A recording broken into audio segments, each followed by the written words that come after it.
Senhor, irmãos. Hoje eu vou falar sobre escolhas, né?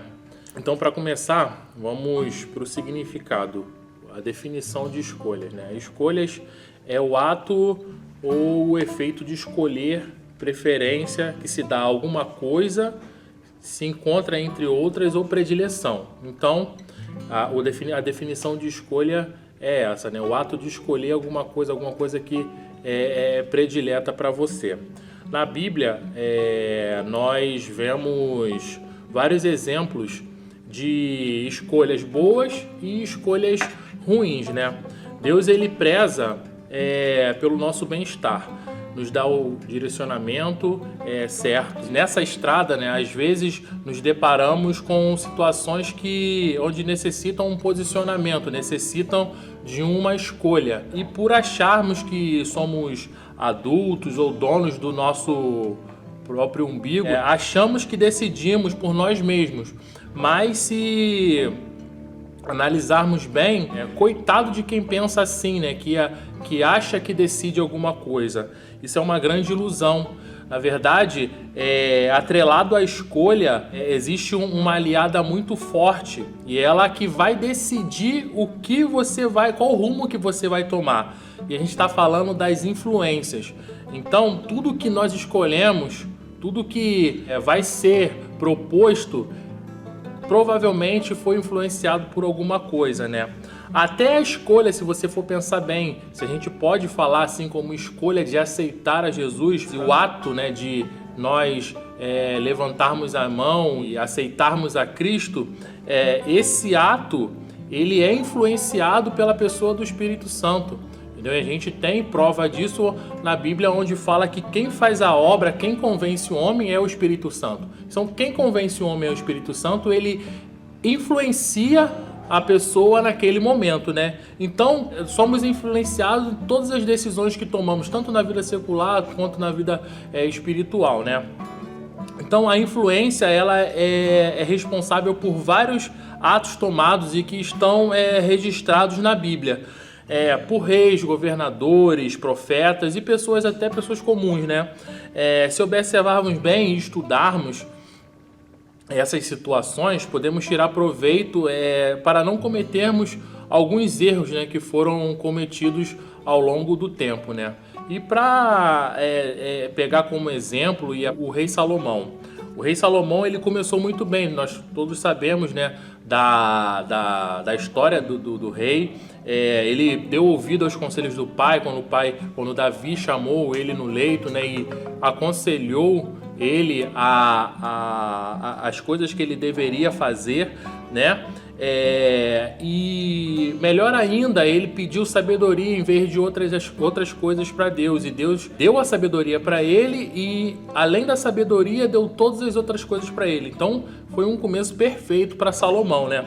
Mas no decorrer dos anos ele foi fazendo alianças, né, que não deveriam, e acabou por influências ruins cometendo atos pecaminosos. Então a gente vai ver agora uma das coisas que ele fez, né, que está em 1 Reis 11, e a gente vai ler do versículo 1 ao 11. E diz assim: o rei Salomão amou muitas mulheres estrangeiras, além da filha de Faraó, moabitas, amonitas, edomitas, sidônias e etéias. Das nações de que o Senhor tinha falado aos filhos de Israel, não chegareis a elas, e elas não chegarão a vós.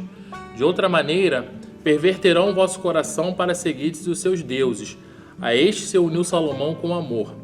E tinha 70 mulheres, princesas, e 300 concubinas, e suas mulheres lhe perverteram o coração. Porque sucedeu que no tempo da velhice de Salomão, suas mulheres lhe perverteram o coração para seguir outros deuses, e o seu coração não era perfeito para com o Senhor seu Deus, como o coração de Davi seu pai. Porque Salomão seguiu a Astarote, deusa dos Sidônios, e Micom, a abominação dos Amonitas. Assim fez Salomão o que parecia mal aos olhos do Senhor, e não perseverou em seguir ao Senhor, como Davi seu pai. Então edificou Salomão um altar a Quemós, a abominação dos Moabitas, sobre o monte que está diante de Jerusalém, e a Moloque, a abominação dos filhos de Amon. E assim fez para com todas as suas mulheres estrangeiras, as quais queimaram incenso e sacrificaram a seus deuses. Pelo que o Senhor se indignou contra Salomão, porquanto desviaram seu coração do Senhor Deus de Israel, o qual 2 vezes lhe aparecera, e acerca desse assunto lhe tinha dado ordem que não seguisse a outros deuses, porém não guardou o que o Senhor lhe ordenara.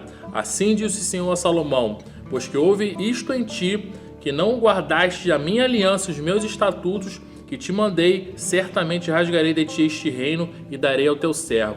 Então, a gente pode ver um servo de Deus que começou muito bem, ele me comete um erro desse, né? Além de ele servir e levantar altares para outros deuses, ele conseguiu acabar a união das tribos de Israel.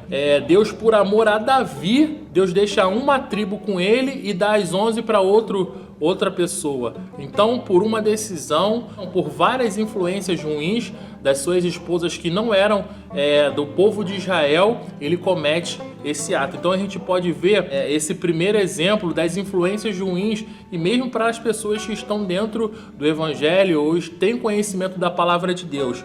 Então, trazendo para nossas vidas, o que podemos fazer, né, a não cometer esse tipo de erro? É só uma resposta para isso, e na minha opinião, e está na Bíblia também, né? Como outro exemplo, a Bíblia, o bom da Bíblia é isso, ela te mostra o que você não deve fazer, e um outro exemplo do que você pode fazer para não cair naquele erro, né? E essa pessoa, né, que eu vou usar como exemplo, ela estava nas mesmas condições de Salomão, e quando eu falo nas mesmas condições, eu falo nas facilidades, né, que o meio ele proporcionava também para essa pessoa.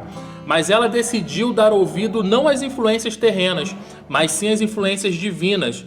E o nome dessa pessoa é Daniel. Então, todos nós conhecemos a história de Daniel. Ele viveu e obteve alto posto em 2 dinastias, a dinastia da Babilônia, do Império Babilônico, e o Império Médio-Persa. Ele era como um primeiro-ministro. E você lendo o livro de Daniel, né, você vê como você pode estar no meio de ímpios, no meio de influências ruins e não se contaminar.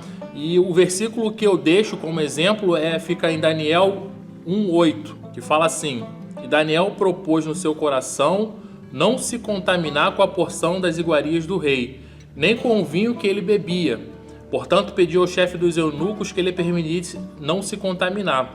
Então a gente tem que entender esse versículo, né? Não é simplesmente você não comer o que os outros estavam comendo. A coisa ali é muito mais profunda, né? Se a gente for estudar, se a gente for apresentar e verificar isso, ele não se absteve das comidas, ele se absteve de toda a prática pecaminosa que aquele meio proporcionava.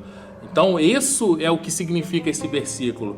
Então, essa é a resposta para a gente. Nosso Deus é único. O nosso Deus, ele exige exclusividade. O nosso Deus, ele exige obediência e relacionamento, principalmente.